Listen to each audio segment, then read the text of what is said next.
Hi, everybody. I'm Dror Gurevich, CEO of the Velocity Network Foundation, and I have with me today James Owens, President and CEO at Cisive, one of the largest background screening providers on this planet, and one of the founding members of Velocity Network Foundation. Jim also sits on the board of the Velocity Network Foundation, and in general, one of my favorite people in the industry.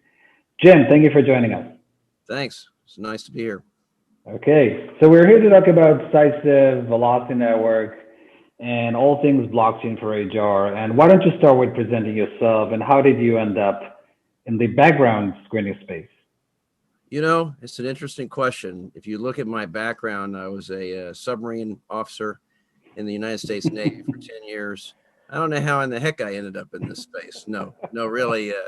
After getting out of the Navy, I went to work as a information technology consultant for Ernst& Young and was in their what they called the Advanced Development Center, which was in the dot-com boom. This was around the year 2000. So um, worked there as a senior architect for several years, and then uh, through a colleague of mine who was working on an IT project for a company then called Carco, which was to become Cisive.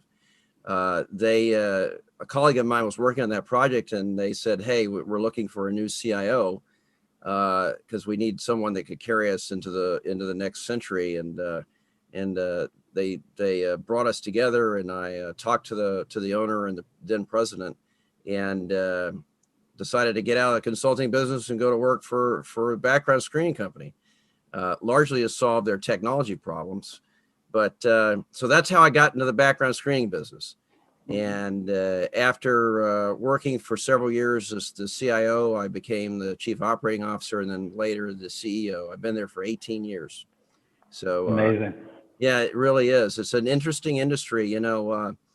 Peering at it from outside, you'd think, my God, what is there so complicated about this business? And it turns out it's among the most difficult and complicated businesses you can imagine, simply because, well, we're going to talk about that soon, but just thinking about the problems you have to solve in that business to get the information, it's quite difficult. So, Yeah. So before we start, can you describe Cisive in a few sentences, the type of solutions you provide, prominent customers, numbers of lives you're touching, just so people will get a sense of your impact on the industry? absolutely. So, a lot of people think of background screening companies and they think, well, okay, I'm going to go run a database report online or whatever. And really, it's a lot more than that. So we're not really just a background screening company. We really consider ourselves a tech-enabled service company. So there's a lot of software involved. And we provide essentially a very essential and integrated part of the talent acquisition experience. So when companies are going to go hire individuals, you know, they have to make that experience a really good one for the applicant. And so you have a lot of different systems that have to come into play on that. So we have very, very sophisticated software that hooks into your applicant tracking systems on the front end, your HRIS systems on the back end, and we sort of provide a glue to that process to smoothly get candidates from the rec matching process all the way through to get their background screening, drug testing, whatever else has to get done, and then get them on hired and trained. And for some clients we do post employment type processing too, such as right to work, I-9, E-Verify in the United States, and other types of right to work processes in other countries. And then sometimes we even do offboard processing and things like that. So it's a full blown suite of solutions that interoperate with other HR systems, talent acquisition systems, and HR systems to accomplish the employee lifecycle. And it's a critical service to a lot of companies. Some of our biggest customers are uh, well known in the United States healthcare, HCA, Hospital Corporation of America, which is the largest hospital network in the nation, Comcast, which is, as you know, an integrated media services company. Grew up as a cable company, but of course they bought NBC and they became a media giant. Delta Airlines, so and then Goldman Sachs, Morgan Stanley, Wells Fargo. So those are examples of companies that we have in our portfolio. We service some of the largest, most complex companies in the world with very, very complicated programs that are flung all over the world, and that's what we specialize in. So it's solving complicated problems. When you get to the scale level of these companies, you're dealing with distributed decision making, lots of offices, lots of different processes, a lot of times a lot of renovation that has to happen, because any large company, you have organic growth and things are not always the same across the company. So those are the types of things that we excel in. But it's a very interesting business that's a lot broader than probably most people realize. And you're touching millions of lives every year, right? Every year, millions of lives, and perform a critical service at the end of the day. Yeah. So I think you were one of the first organizations to jump on the wagon and join Velocity. Number two. Someone beat me to it. yeah, you're number two. I think the Cornerstone were number one, and I was blown away by the fact that one of the largest background screening providers has joined to innovate and disrupt their own industry. So I was expecting a reaction that is completely different, that this is going to be cannibalizing our industry. So why the heck do we want to be? I'll tell you why. Yeah, and you've heard me talk about this before, but this is going to happen one way or another, right? And I think I was in a prior, you guys got a prior video of me talking about 100-year-old processes that we use. It's a maddening mixture of old and new. We have all this fancy technology to do this workflow. Applicants can log in and they have a context-aware, mobile-enabled. They can fill out these forms, and then on the back end, you're making phone calls to try and contact a school 16 times to get a diploma, or call an employer 18 times to try and get them to verify someone's employment, and finally get somebody, and then they don't have any information, or the information's wrong. And by the way, if someone changes jobs from here to there, or they went from another company that uses another background screening provider to us, we have to do the same work over again because the information's lost. Right? This is the definition of madness. Right? And so you might think, well, Jim, aren't you destroying your own business? The answer is no, because the types of stuff that we're trying to solve with the Velocity Foundation are actually the least profitable parts of our business. It's the areas where we spend the most effort and actually, quite frankly, have the most problems with quality. And so, I want to be a disruptor in this business, not a disruptee. And it was going to be one or the other. Because if it wasn't us, somebody else is going to do it. So seize the day, right? And so that's the motivation. And look, our business model, and it's going to take years. This is not something that's going to happen overnight. And in fact, in the transition, we're going to play a critical role, because there's no way that the Velocity Foundation can directly hook up to millions of employers and hundreds of thousands of schools and all this. It just is not going to happen overnight. Probably never happen completely. So there's always going to be a role where background screening companies act as we call it in the network, notaries, but basically intermediaries that help smooth the information highway onto the network as well as off the network, right, on the inspection side. So we're going to play a critical role for many, many years, and that role will slowly change as the network becomes more integrated into this sort of new world that we're going into. And by the way, as that changes, we'll be able to focus, as the years go by, we'll be able to focus more on information packaging and value-added services instead of essentially what amounts to data acquisition, right? Which is, historically, if you look at what we're doing, we spend probably 80% of our time on data acquisition and only 20% of our time on composition or packaging or inference on the information. And quite frankly, it really should be the other way around, right? So that's really the nutshell. Yeah. So, talking directly to your customers, what benefits would they see from your participation in the Velocity Network?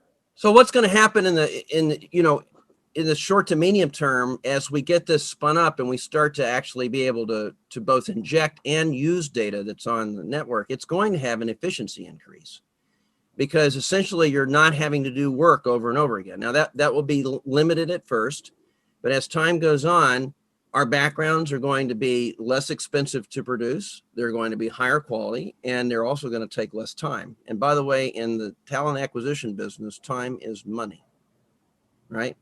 I mean, organizations can track the cost of hiring somebody. It's proportional to the amount of time that they're spending to get them on board. And I don't know if you've looked at you have looked at the statistics. I could tell you that most companies, if they look at their whole time to fill, which is from beginning to end, you'd be shocked. It's usually 40 to 50 days or more. 2 months to get someone on board from beginning to end. And most companies spend, if they really add up the costs, they spend anywhere from $5,000 to $10,000 per person to get the people on board, right? And so any way that companies can make that process more efficient. And by the way, it's a win all the way around because it's also a win for the employee, right? The faster and easier and better that process is for the applicant, the better it is. And, so it's not only reduces the company's costs, it makes the employee or the new employee happier too. So, and our customers will see it. As soon as we start really getting volume through, we're going to be able to reap the benefits of it. Do you have a time horizon for when you will go live with solutions based on the Velocity Network? We're involved in VEC. We're involved in a lot of things. As soon as possible, we're going to get it. As soon as possible, a year from now, a month from now? No, it's not going to be a month because I don't think Velocity's really going to be spun up in a month. We're working on testnet now, and I think we'll have mainnet spun up probably later on this year. So I think realistically, we're probably talking about early next year to get real production volume on it. But I don't want it to be much later than that. I really would like to see, us operational on Velocity as soon as we can, because I think we can start delivering benefits to customers very early on. So it's pretty exciting. Yeah. So moving to the next question, you're personally very much involved in much of the work that is done on the Velocity Network Foundation. You're very active. You're leading some of the committee's work, especially around the tokenomics. What is your personal journey here? What is your personal take on this? Not as CEO of Cisive, but personally as a senior leader in the business industry. Well, number one, I'm a technology guy, so I get great pleasure out of coming up with new innovative solutions for old vexing problems, and that's exactly what this is, right? It's a problem that's, quite frankly, has been in need of solution for a long time. And by the way, we could have done this type of solution not with blockchain, but with more traditional technologies, but the business world wasn't ready for it, right? So this is more than just a business problem, but it's really, really exciting to see a confluence of companies get together and cooperate and compete, but also cooperate to get this done. And look, I'm a true believer in self-sovereignty. I believe that people ought to have control over their own information. And I believe that some of the things that have gone on in this industry, Cisive is known as one of the highest quality background, if not the highest quality background screening provider in the world. But errors still get made. And I think that when you have to do the same work over and over again, that's when errors creep in. So I think one of the most exciting things about this to me is it's going to result in a big win for the consumer, the employee, the applicant.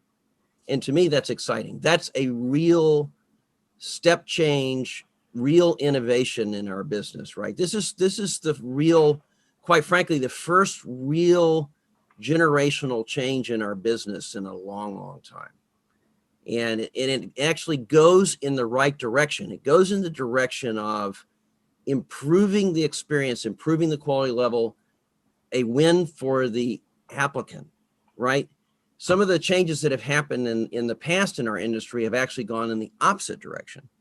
So when some of our, when the industry went through a consolidation and really commoditization back over the last decade, the quality levels in general in the industry actually went down because they tried to database information that really was not accurate and up to date, and more errors crept into the work product, and that resulted in a worse experience for applicants. So I think this represents, quite frankly, a U-turn for the industry, and it's very exciting to me.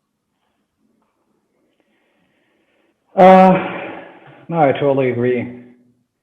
If you would have one message to communicate to the labor market stakeholders in this context, what would that be?